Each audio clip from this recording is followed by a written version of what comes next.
লেখিকা অদিতি ঘোষের ঠিকানার সন্ধানে। রিকশাওয়ালা বাড়ি থেকে আগে আগে নিয়ে আসায় সেদিন ট্রেনের সময়ের অনেকটা আগে স্টেশনে পৌঁছেছিলাম। ট্রেনের অপেক্ষায় কংক্রিটের চওড়া ফাঁকা বেদিতে হাত পা ছড়িয়ে বসেছিলাম, কারণ ৩০ বছর আগে দুপুরে ট্রেনে কাটোয়া লোকালের প্যাসেঞ্জারের সংখ্যা অনেকটা কম থাকতো। এখনকার মতো গুতোগুতি ভিড়ের কথা কল্পনাতেই ছিল না। মিনিট ২-৩ পরই আমার পাশে এসে বসলো খুব সাধারণ মানের লাল পাড় সাদা শাড়ি পরা একজন রোগাটে চেহারার অবগুণ্ঠনবতী মহিলা। তার সঙ্গে বছর ১৪-১৫ একটা মেয়ে। একজন পরিচিত ভ্যান চালক মাথায় কাঁধে হাতে বেশ কিছু লাগেজ নিয়ে বেদিতে রাখলো। লাগেজগুলো ওই মহিলার জানতে পেরে অবাক হলাম। এত লাগেজ, অথচ আশেপাশে কাউকে দেখছি না। লাগেজ বলতে আমরা যেমন ভাবি ঠিক তেমন নয়। একটা টিনের সুটকেস, দুটো চেন ছিঁড়ে যাওয়া বড় ব্যাগ, দুটো পুটলি যেগুলো পুরনো চাদর আর লুঙ্গি দিয়ে বাঁধা। আমি একটু সরে বসে ওগুলো রাখার জায়গা করে দিলাম। মহিলা সসংকোচে নিজের লাগেজগুলো টেনে টুনে সরিয়ে আমার ছোঁয়া বাঁচিয়ে বসার চেষ্টা করছিল। আমাকে না চিনলেও সম্ভবত আমার ধোপ দুরস্ত পোশাকটাকে সমীহ করছিল। ব্যাপারটা আমার খুব খারাপ লাগছিল। বললাম, এদিকে অনেকটা জায়গা রয়েছে, আপনি সরে এসে বসুন না। আমার কথা শেষ হওয়ার আগে আমার সামনে যে বয়স্ক মানুষটি এসে দাঁড়ালেন তাকে আমি চিনি, কিন্তু তিনি যে আমাকে চেনেন তা জানতাম না। উনি বললেন, উনি যখন বলছেন তুমি ওদিকে সরে বসতে পারো। ওনার মতো মানুষ তো এমন কথাই বলবেন গো। উনি কার স্ত্রী দেখতে হবে তো। আমার এই সামান্য কথাতে ওই মাঝবয়সী মানুষটার কাছে আমার কি মহত্ব প্রকাশ পেয়েছিল সেটা অন্য কেউ না বুঝলেও আমি বুঝেছিলাম। তার সঙ্গে জানতে পেরেছিলাম মহিলার পরিচয়। তার মানে এই মহিলাই হতভাগ্য গোবিন্দ দাসের স্ত্রী। গোবিন্দ দাসকে দেখে মুহূর্তে মনে পড়ে গেল বছর ৪ আগের সে বিশেষ দিনটার কথা। বিয়ের পর বেশ কমাস পেরিয়ে গেছে। নতুন বউয়ের গন্ধ গা থেকে চলে যাওয়ায় বাধা নিষেধগুলো অনেকটা কমেছে। চৈত্রের সকালে ছোট ননদের সঙ্গে শখ করে গেছি বাড়ির কিছুটা দূরে দক্ষিণ দিয়ে বয়ে যাওয়া নদীটায় স্নান করতে। সাঁতার তো দূরের কথা, ডুব দিতে না জানা আমি সাহস করে নেমেছি জলে। স্নানের ঘাটটা ছিল খেয়াঘাট থেকে কিছুটা দূরে। ননদকে ধরে ডুব দেওয়ার প্রস্তুতি নিচ্ছি, ঠিক সেই সময় দৃষ্টি গেল একটা খয়া নৌকার দিকে। নৌকাটাকে লক্ষ্য করে একদল ছোট ছেলে হাতের কচি আমগুলো ছুঁড়ছে আর মুখে বিকটভাবে প্যাক প্যাক আওয়াজ তুলছে। সেই দেখে ঘাটের মেয়ে বউয়েরা হাসাহাসি করছে। ব্যাপারটা বুঝতে না পেরে ননদকে জিজ্ঞাসা করলাম, ছেলেগুলো এমন করছে কেন? ফার্স্ট ইয়ারে পড়া ছোট ননদ হাসতে হাসতে বলল, প্যাকপ্যাকে আবার বাড়ি এসেছে তাই সবাই ওরকম করছে। কেই প্যাকপ্যাকে জানতে চাওয়ার আগে বিস্মিত হলাম এমন বিদঘুটে নাম শুনে। কারো পরিবারের কেউ কেন মানুষের যে এমন নাম রেখে তার জীবনের অশান্তি ডেকে আনতে পারে তা জানা ছিল না। তখনকার মতো কৌতূহল দমন করে তাকিয়ে রইলাম খেয়া নৌকাটার দিকে। দেখলাম ২-৩ জন মহিলা যাত্রী ও ২-একটা ছোট ছেলে মেয়ে নেমে গেল। তারপর যে মানুষটা নামলো তার দিকে আঙুল দেখিয়ে আমার ননদ বলল, ওই দেখো ওর নাম প্যাকপ্যাকে। একজন বয়স্ক মহিলা হেসে লুটোপুটি খেতে খেতে বললেন, ছেলেগুলো কিন্তু হাঁসের ডাকটা খাসা নকল করেছে। যাকে নিয়ে এত হাসি ঠাট্টা তাকে দেখে কিন্তু এসবের উপযুক্ত বলে মনে হলো না। গোলগাল চেহারার মানুষটার পরনে পরিষ্কার সাদা ধুতি ও সাদা ফতুয়া, কাঁধে সাদা ছিট দিয়ে তৈরি একটি ঝোলা টাইপের ব্যাগ, ঘাড় পর্যন্ত লম্বা চুল, সাধু সন্তদের মতো বড় দাড়ি, নাক থেকে কপাল পর্যন্ত তিলক কাকা। এই ধরনের একটা বয়স্ক মানুষকে দেখে ছোট বড় সকলেরই বিশ্রী আচরণ মেনে নিতে খারাপ লাগলো। বললাম, বাচ্চাগুলো এত অসভ্যতা করছে, ওদের মা বাবারা বারণ করতে পারে না? দুজন অল্প বয়সী বউ হেসে ওর গায়ে গড়িয়ে পড়ে বলল, ওদের বাবারা বারণ করবে? তারাও তো এমন করে, আর করবে নাই বা কেন? ও তো একটা হাঁস চোর। বেশ অবাক হলাম কথাটা শুনে। বললাম, হাঁস চোর? কিন্তু ওনাকে দেখে তো তেমন মনে হচ্ছে না। সে বয়স্ক মহিলা বললেন, মনে হবে কি করে? ও তো এখন সাধু হয়েছে গো, খঞ্জনি বাজিয়ে নাম গান করে কীর্তনের দলে। ২ মাস ছিল না, বাংলাদেশে গিয়েছিল, আবার এসেছে। আর কতই বা পালিয়ে বেড়াবে ঘর সংসার ছেড়ে। এমন কাণ্ড করলো যে ও যেখানে যায় সেখানেই ওকে দেখে ছেলেপুলেরা প্যাক প্যাক আওয়াজ করে। নৌকো থেকে নেমে মুখ নিচু করে হাঁটছিল মানুষটা। কেন জানি না ভীষণ অসহায় মনে হচ্ছিল ওকে। বাড়ি ফেরার পর থেকে ঘুরে ফিরে একটা চিন্তাই বারবার মনের মধ্যে উকি দিচ্ছিল, কেন ওই মানুষটা অন্য কিছু চুরি না করে শুধু হাঁস চুরি করে, চোর বদনাম নিয়ে ঘুরছে। তবু সদুত্তর মিলবে না ভেবে কাউকে আর কোনো প্রশ্ন করলাম না। অপেক্ষা করে রইলাম রাত্রি পর্যন্ত। সেদিন রাতেই আমার স্বামীর কাছে শুনেছিলাম গোবিন্দ দাসের জীবনের কাহিনী। ১৯৭৫ সালে বাংলাদেশ থেকে সপরিবারে এসেছিল গোবিন্দ দাস ওর এক মামাতো ভাইয়ের হাত ধরে। মাসখানেক সেখানে আশ্রয় নিয়েছিল। তারপর দরমার টিন দিয়ে নদীর ওপারে খাস জায়গায় তৈরি করেছিল ছোট্ট বাড়ি। চারপাশে ঝোপঝাড়, তারই মাঝখানটা পরিষ্কার করে নদীর মাটি দিয়ে জায়গাটা ভরাট করে বানিয়েছিল 2টো ঘর। সামনের জায়গাটুকুতে লাউ, কুমড়ো, ঝিঙে এসব গাছও লাগিয়েছিল। 3 ছেলে মেয়ে স্ত্রীকে নিয়ে পরিশ্রমী গোবিন্দ দাসের বেশ ভালো করে চলে যাচ্ছিল সংসারটা। 1 বছরের মধ্যে গ্রামের মানুষ বুঝেছিল কাজে ফাঁকি দেওয়াটা গোবিন্দ দাসের ধাতে নেই, তাই কাজের অভাব হতো না তার। সন্ধে হতেই কেউ না কেউ বুক করে যেত পরের দিনের জন্য। ওর কাজে খুশি হয়ে একজন বড় চাষি নাগারে মুনিশ হিসেবে ওকে নিয়োগ করেছিল নিজের জমি চাষের কাজে। বিপত্তিটা ঘটলো তারপরেই। নতুন কেনা দুটো বেয়াদব মোষকে নদীতে স্নান করানোর দায়িত্ব পড়ে গোবিন্দ দাসের ওপর। তাদের অতর্কিত আক্রমণে ক্ষতবিক্ষত হয় গোবিন্দ। 1 মাস পর হাসপাতাল থেকে ছাড়া পায়। কোনো রকমে প্রাণে বাঁচলেও হাত পায়ের সে জোর আর ফিরে পায় না। জমিতে কাজ করার শক্তি হারায় চিরদিনের মতো। গোবিন্দের সংসার তখন প্রায় অচল হওয়ার অবস্থায়। গোবিন্দের স্ত্রী বাড়িতে বসে অন্যের ধান সেদ্ধ শুকনো করতে লাগলো। বড় ছেলে স্ট্যান্ড করতো স্কুলে, পড়াশোনায় ভীষণ আগ্রহ তার, তাই এত অভাবের মধ্যেও পড়াশোনা ছাড়তে চাইল না সে। 2 কিলোমিটার রাস্তা দুবেলা হেঁটে টিউশনি করে নিজের পড়ার খরচ চালাতে লাগলো সে। ছোট ছেলে ক্লাস 9 পর্যন্ত পড়ে ছেড়ে দিল পড়াশোনা। তাঁত বুনতে শুরু করলো সেই বয়স থেকেই। গোবিন্দ নিজেও বসে রইল না, গলায় টিনের বাক্স ঝুলিয়ে সোনপাপড়ি কাটি ভাজা বিক্রি করতে লাগলো। গোবিন্দ দাসের সংসারটা একটু স্থিতিশীল অবস্থায় আসতে না আসতে এলো 79 সালের বন্যা। নদীর দুপাশ শুধু নয়, গ্রামের অপেক্ষাকৃত উঁচু জায়গাগুলো ছাড়া সব জায়গাতেই বন্যার জল উঠল। নদীর ধারের সব বাড়িঘর প্লাবিত হলো। এই সব বাড়ির মানুষজন আশ্রয় নিল গ্রামের প্রাইমারি স্কুলগুলো। এছাড়া উঁচু জায়গাগুলোতে তাঁবু খাটিয়ে অস্থায়ী সংসার তৈরি করলো তারা। গ্রামের 2তলা 3তলা বাড়িগুলো ছাদেও আশ্রয় পেল কিছু মানুষ। ফাঁকা ছাদে তাঁবু খাটিয়ে থাকতে লাগলো অনেকে একসঙ্গে। বন্যার জল নামতে সময় লেগেছিল 7-8 দিন। তারপর যে যার বাড়িতে ফিরে গিয়ে বাড়িগুলোকে আবার বাসের উপযুক্ত করার চেষ্টা করতে লাগলো। আরও 5 জনের মতো গোবিন্দ দাসও ফিরে গেল নিজের বাড়িতে।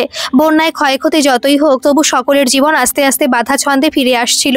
কিন্তু সেই বন্যাই একমাত্র গোবিন্দ দাসের জীবনটাকে করে তুলল বিভীষিকাময়। আপাত দৃষ্টিতে ব্যাপারটাকে ততটা ভয়ানক না মনে হলেও সময়ের সাথে সাথে তা সত্যি সত্যি বিভীষিকার আকার ধারণ করলো। অস্থায়ী আশ্রয় থেকে বাড়ি ফিরে গোবিন্দ দাস দেখলো ওর ফাঁকা বাড়িতে ডেরা নিয়েছে দুটো হৃষ্টপুষ্ট হাঁস। হাঁস দুটো যে বন্যায় ভেসে এসে তার ঘরে আশ্রয় নিয়েছে সে ব্যাপারে নিশ্চিত ছিল গোবিন্দ দাস। কিন্তু সেই হাঁস কার তা জানা ওর পক্ষে সম্ভব ছিল না। তবে ও এও জানতো লোককে জিজ্ঞাসা করলে সঠিক মালিকের হাতে পৌঁছবে না হাঁসগুলো, যে কেউ দাবি করবে। তাই ঘরের মধ্যে রয়ে গেল হাঁসগুলো। উঠোনের জমা জলে পোকামাকড় খেয়ে বেঁচে রইল তারা। গোবিন্দ দাসের বড় ছেলের সেবার উচ্চ মাধ্যমিক স্কুলের সেকেন্ড বয়ের পড়াটা যাতে মাটি হয়ে না যায়, তাই তাকে আশ্রয় দিয়েছেন স্কুলের একজন শিক্ষক। বাড়ি থেকে 2 কিলোমিটার দূরে থেকে পড়াশোনা চালিয়ে যাচ্ছিল সে। গোবিন্দ দাস চায় একটা ছেলে অন্তত মানুষ হোক। এদিকে তাঁত ঘরগুলোয় জমা জল, তাঁত চালু হতে কম করে মাসখানেক সময় লাগবে। ছোট ছেলেটাও বাড়িতে বসে সরকারি সাহায্যের ওপর ভরসা করে একবেলা খেয়ে কোনো রকমে বেঁচে আছে গোবিন্দের পরিবার। দীর্ঘদিন ভালোভাবে খেতে না পাওয়া গোবিন্দের ছোট ছেলে আর মেয়েটা হাঁসের মাংস খাওয়ার জন্য বায়না করছিল। তবুও যদি কেউ খোঁজ করে, তাই অপেক্ষা করছিল গোবিন্দ। দিন 3 পর হাঁস দুটো কেটে ফেলে গোবিন্দর ছোট ছেলে রান্না করে দুপুরে খায় ওরা। গোবিন্দের বাড়ি হাঁসের মাংস রান্না হওয়ার খবরটা জানাজানি হতে সময় লাগলো না। সুযোগ পেয়ে একজন নোংরা চরিত্রের মানুষ ক্লাবের ছেলেদের কাছে এসে জানালো তার ঘর থেকে 2টো হাঁস চুরি গেছে, আর সেগুলো চুরি করেছে গোবিন্দ দাস। সন্ধ্যের পর চড়াও হলো ক্লাবের কিছু ছেলে। ঘর থেকে রান্না মাংস বার করে এনে ওরা গোবিন্দ দাসকে চোর সাব্যস্ত করলো। আত্মপক্ষ সমর্থনের কোনো সুযোগই পেল না হতভাগ্য মানুষটা। কিল চড়ও খেতে হলো বেশ কিছু সবল হাতের।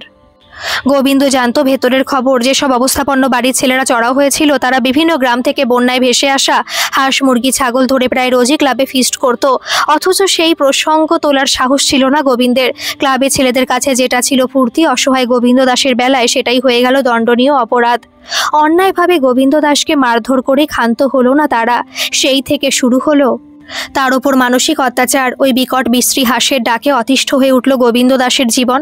একটানা অনেকক্ষণ ধরে গোবিন্দ দাসের কষ্টের কথা শোনার পর রীতিমতো বিরক্ত স্বরে বললাম, তাহলে যারা 10-এর ভালো করার জন্য নিজেদের নিয়োজিত করেছে তারা কি ঠুটো জগন্নাথ হয়ে বসেছিল?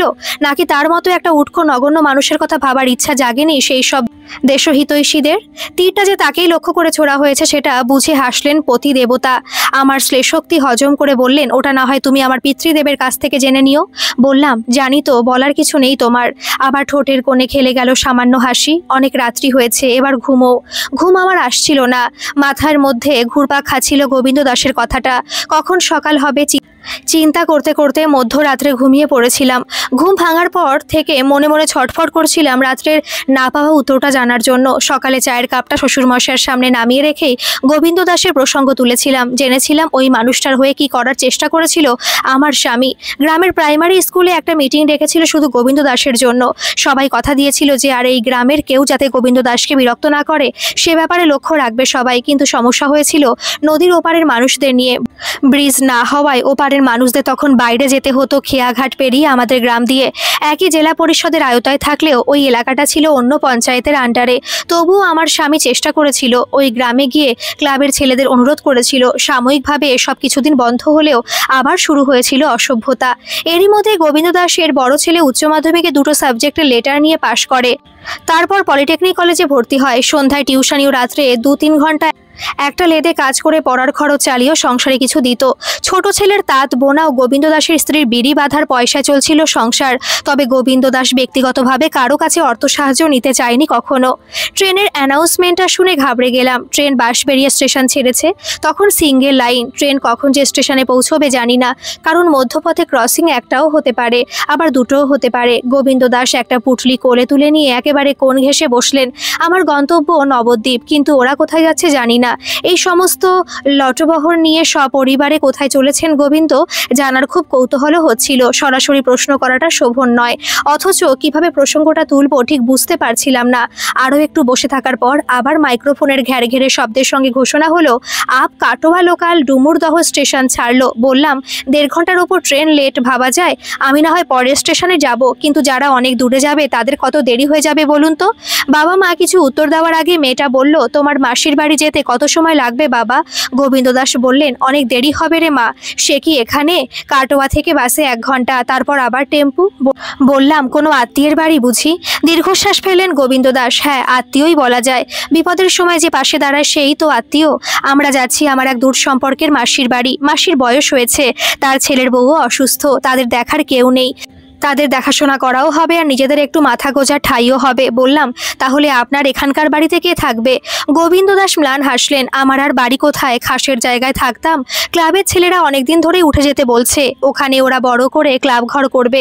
অনেকবার বলার পর 2 মাস সময় দিয়েছিল, আরও কিছুদিন সময় চেয়েছিলাম, দেয়নি। ওই মাসির বাড়ি গিয়েছিলাম আশ্রয় চাইতে, মাসি রাজি হয়েছে, তাই সেখানেই যাচ্ছি। 12টা বছর নদীর ধারে কাটিয়ে দিলাম মা জননী। অনেক অপমান অপবাদ পেয়েছি এখানে, তবে ভালো মানুষের দেখাও পেয়েছি বই কি। কথা কটা বলে ধুতির খুঁটে চোখের জল মুছলেন গোবিন্দ দাস। আমার মনে পড়ে গেল শ্বশুর মশাইয়ের মুখে শোনা সেদিনের কথাগুলো। গোবিন্দ দাস বললেন, সারা জীবন শুধু ঠিকানার সন্ধানে ঘুরে বেড়ালাম, কিন্তু কোনো স্থায়ী ঠিকানা আজও হলো না। দেখি এবার কি হয়। বারবার মনে হচ্ছিল ওই মেয়েটির হাতে রাস্তায় খাওয়ার জন্য কিছু টাকা দিতে, কিন্তু সাহসে কুলোচ্ছিল না। পার্স থেকে একটা 50 টাকার নোট বার করে হাতের মুঠোয় রাখতেই গোবিন্দ দাস হয়তো কিছু আন্দাজ করলেন। আমার মুঠোর দিকে তাকিয়ে বললেন, এতক্ষণ দুঃখের কথাই বললাম, ভালো খবরটা দেওয়া হয়নি। ছেলেটা চাকরি পেয়েছে টাটা স্টিলে 1 মাস আগে। এবার আর আমাদের তত অভাব থাকবে না। তবে দুঃখ একটাই, যোগ্যতার প্রমাণ দিয়েও এখানে যোগ্য সম্মানও পেল না কখনো। ওর নাম যে স্বপন সেটা সবাই ভুলে গেছে। ওর এখন একটাই পরিচয়, প্যাকের বড় ছেলে। এখানে থাকলে মেয়েটার বিয়ে দিতেও পারতাম না। তাই একটা নতুন ঠিকানার বড় দরকার মা জননী। ট্রেন এসে গিয়েছিল। আমি লেডিস কম্পার্টমেন্টে উঠলাম, ফাঁকা সিট পড়ে থাকা সত্ত্বেও। না বসে গেটের সামনে দাঁড়ালাম একটাই উদ্দেশ্য নিয়ে, পরে যদি আর কোনোদিন দেখা না হয় সেই ভাবনার থেকেই পরিচিত ওই অসহায় মানুষটাকে আর একবার দেখার ইচ্ছা হচ্ছিল তখন। গোবিন্দ দাস ওর স্ত্রী ও মেয়ে লটবহর নিয়ে ছোটাছুটি করে উঠল পাশের কম্পার্টমেন্টে। দরজার সামনে দাঁড়িয়ে দাঁড়িয়ে আমি দেখলাম জীবন যুদ্ধে হেরে যাওয়া মানুষটার অস্তিত্বটুকু টিকিয়ে রাখার আপ্রাণ চেষ্টা। মনে মনে প্রার্থনা করলাম ওর নতুন ঠিকানা যেন দীর্ঘস্থায়ী হয়। গল্পটি কেমন লাগলো অবশ্যই কমেন্ট করে জানাবেন, আর ভালো লাগলে একটা সাবস্ক্রাইব করে আমার পাশে থাকবেন। ধন্যবাদ।